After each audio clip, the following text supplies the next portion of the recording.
أعوذ بالله من الشيطان الرجيم. بسم الله الرحمن الرحيم. وما أرسلنا من قبلك من رسول إلا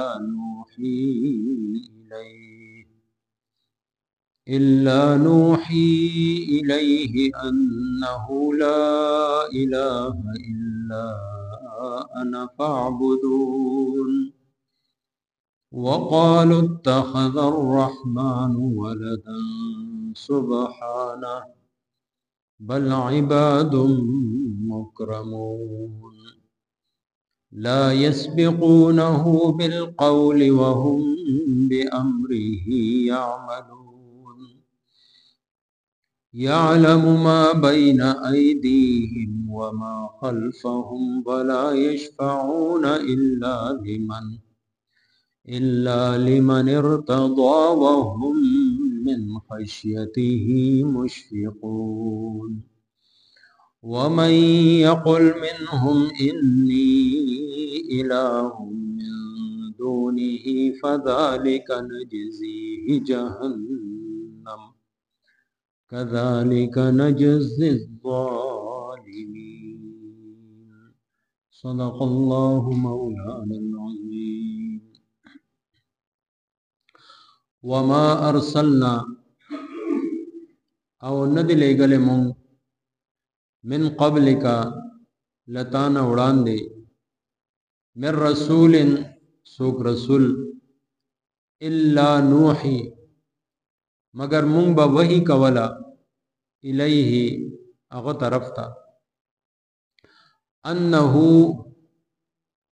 لا اله دا چې نشته ده بل څوک معبود الا انا سوا زما الا انا فاعبدون سوا زمانا پس عبادت کوي زما. وقالوا اتخذ الرحمن او دوی وای نیول ده رحمان ولدن اولاد سبحانه هغه پاک ده بل عباد بلکہ بندگان دی مکرمون عزت مند لا يسبقونه نوڑاند کیږي دوی د دنا بالقول په هیڅ خبره کې وهم بامره او دوی په حکم د هغه يعملون عمل کوي.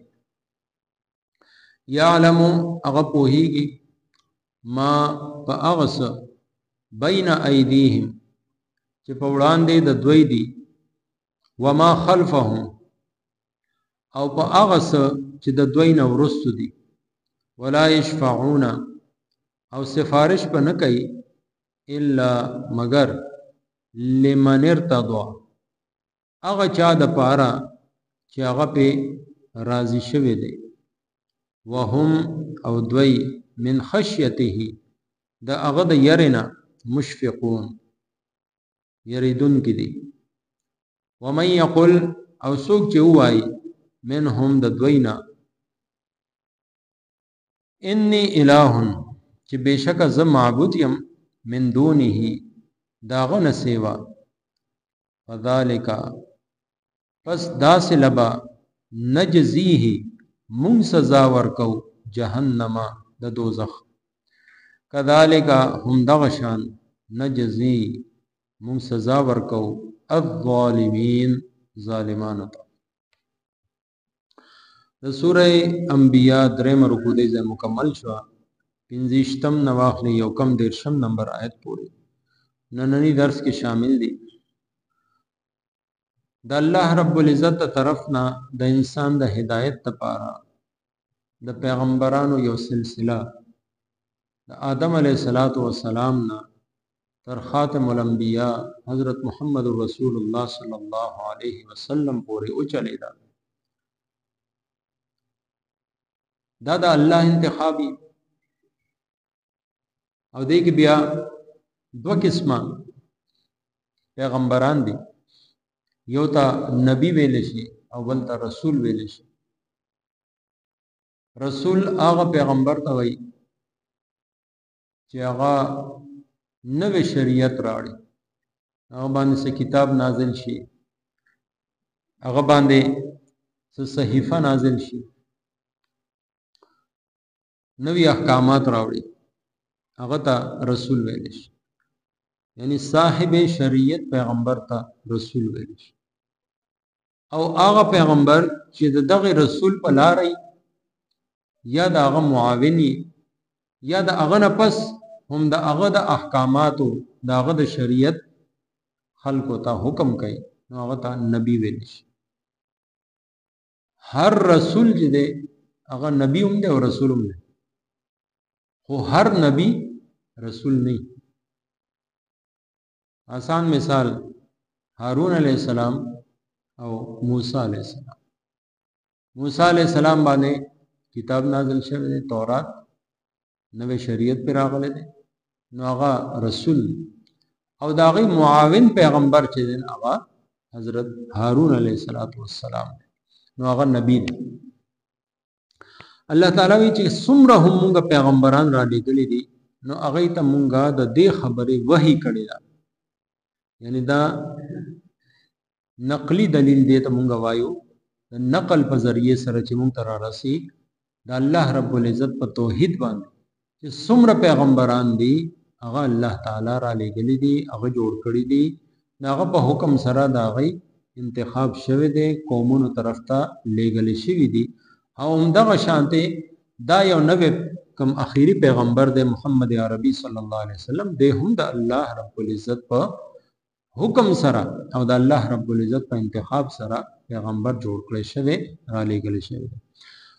څنګه چې آدم علیه السلام نه واخلې تر عیسی علیه السلام ټولو پیغمبرانو ته دغه وحی شوی وه چې لا اله الا انا، زما نه علاوه بل څوک د عبادت لایق نشته. یعنی عقیده توحید دا د ټولو پیغمبرانو مشترکه دعوت دی. په دې کې هیڅ یو پیغمبر د دې عقیده توحید د پرچار او د اعلان نه مستثنا نه دی. هر یو پیغمبر د دې دنیا والا او ته خپل قوم ته خپل علاقې کې خپل زمانہ کې د دې دعوت ورکړی دی، आवाज یې لګول. او هر یو پیغمبر دغه یا قوم اعبدوا الله، خلق د الله عبادت کوي، ما لکم من اله غیره، تاسو د پاره د هغه نه ما سوا بل څوک د عبادت لایق نشته. نوح علیہ السلام هم دغه आवाज و شاته مونږ ویلې. بیا دغه شانته حضرت هود علیہ السلام، حضرت صالح علیہ السلام، لوط علیہ السلام، د ټولو هم دغه پیغمبر چې کوم جوړ کړي شوی را لېږل شوی، ابراهیم علیہ السلام، اسماعیل علیہ السلام، د ټولو دغه आवाज لګول، لا اله الا انا، چې د الله نه علاوه بل څوک عبادت لایق نشته. فعبدون، الله تعالی وایي زما عبادت کوئ، چې زما نه علاوه بل څوک د عبادت لایق نشته، د بندګۍ لایق نشته، د دعا چې چانه کیږي او څوک یې قبلوي هغه د الله نه ما سوا بل څوک نشته. نو بیا صرف او صرف فعبدونی، هم زمانه دعا کوي، هم زمانه اولاد غواړي، هم زمانه باران غواړي، هم زمانه رزق کې کوشش او فراخي غواړي، هم زمانه کامیابی غواړي، هم زمانه عزت غواړي، هم زمانه زما د خزانو نه چې کوم نعمت غواړي هغه هم زمانه غواړي. زمانه علاوه بل څوک د دې مالک نشته، د دې ورکوونکی نشته، د دې اختیارمند نشته. حدیث شریف کې یو دعا راځي، اللهم لا مانع لما اعطیت، الله چې چاله ته د ورکولو اعلان وکي، لا مانع، هغه نه څوک منع کوونکی نشته، ولا معطی لما منعت، او چې ته چاله نه ورکې هغه له بیا څوک ورکولی نشي. نو که مونږ څه هم ګورو، څه هم مونږ ته ملاویږي، څه هم مونږ ته ښکارېږي، په ظاهره که د هغې هر څه ذریعه او سورس وي هغه یي د الله رب العزت د طرف راځي، هغه د الله د طرف، د هغې منبع او د هغې ورکوونکی هغه یو الله رب العزت. او په دې کې هم وی دا بدبخت خلک وی وقالو اتخذ الرحمن ولدا، الله تعالی خپل ځان له اولاد خپل ځان له نائبان هغه نیسي، حالکه د الله هیڅوک نائب نشته، د الله رب العزت هیڅوک مشیر نشته، هیڅوک د هغه مددگار نشته، د هغه هیڅوک اولاد نشته. مشرکین هغه به فرښتو ته د الله رب العزت لونه وي چې الله رب العزت دا ځان لا لونه جوړ کړی. الله تعالی دې سوال وکړ قران کریم کې مونږه دو ځای وي چې عجیب خلق دي ځان د پاره ځامن خوخی او د رب تعالی د پاره لونه خوخی. دې ته چې وایي چې لور دې پیدا شوی دا دې شکل وګوره نو مخ تک تور شي، چې کوم شي ځان د پاره نه خوخی دا خالق کائنات د پاره او خوخی هغه پوری تړلی. سبحان هغه د دې سيزونو نه پاک. اولاد خود کمزوري ده، انسان اولاد د دې لپاره غواړي چې سبا زما په کار راشي.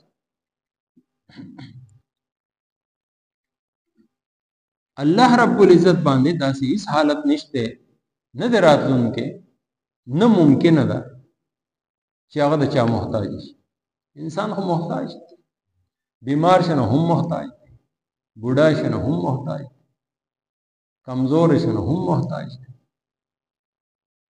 بے اولاد شنه هم محتاج دی، بے مال شنه هم محتاج دی، بے کور شنه هم محتاج دی، رزق ته هم محتاج دی، د عزت هم محتاج دی. نو هغه ته د دې سيزونو ضرورت دی.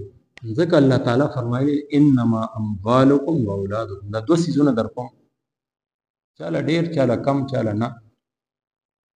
فتنه دا فتنه ده، کمال دی او کا اولاد یعنی ازمیخت ده.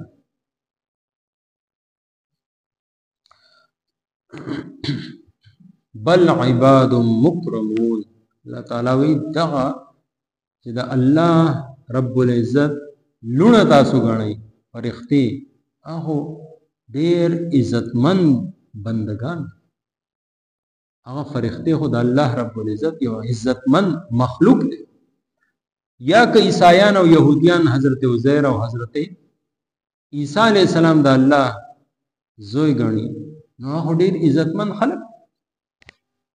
هغه خپل د دې دعوت نه ورکړي، د دې خبره نه لا يسبقونه بالقول. دا چې کوم عزتمن خلق دی عزتدار خلق دی دوی خود الله رب العزت خبر نه نشي مخکې کېدای، یعنی خپل خوخه نشي کولای.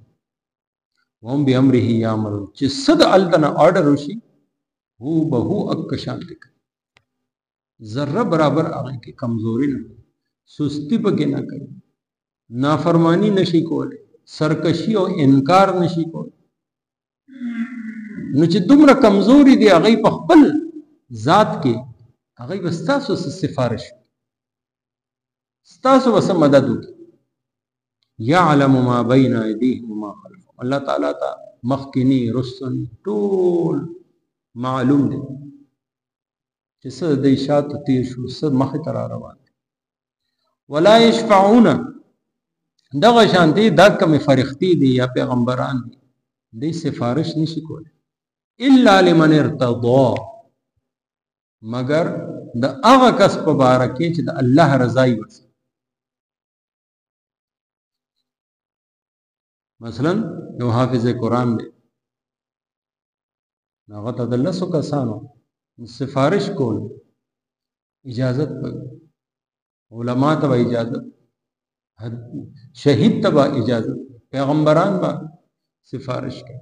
خدا ټول چې د الله رب العزت اذن وشي، الله د طرف نه اجازت وشي.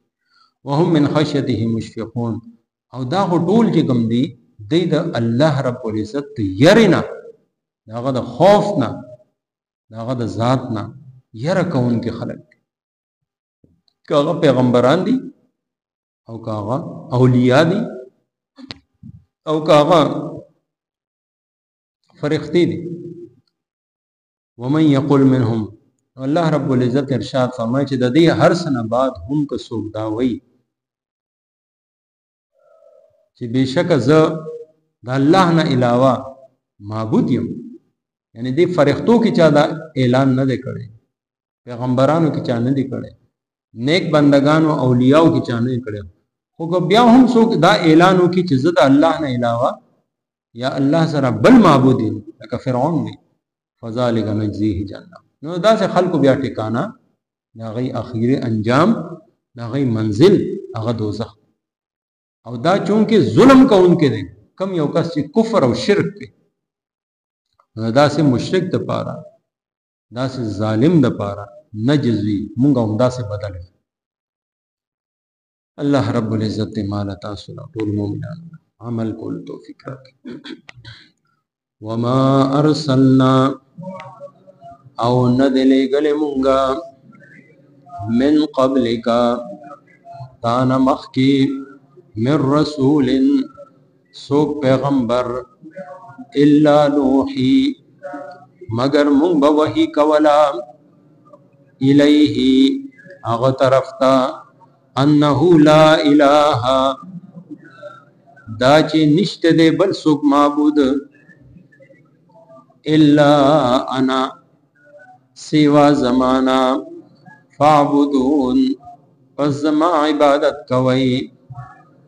وقالو او دوی وای اتخذ الرحمن نیولد رحمان ولدن اولاد سبحانه اغا پاک دے بل عباد بلکہ بندگان دی مکرمون عزت مند لا یسبقونه نوڑان کی گی دوی ددنا بالقول بحیث یو خبر کے وهم بامره او دوی په حکم د اغا یعملون عمل کئی یعلمو اغا پوہیگی ما و اغس بین ایدیہم چه پوڑان دے ددوئی دی وما خلفهم او با اغس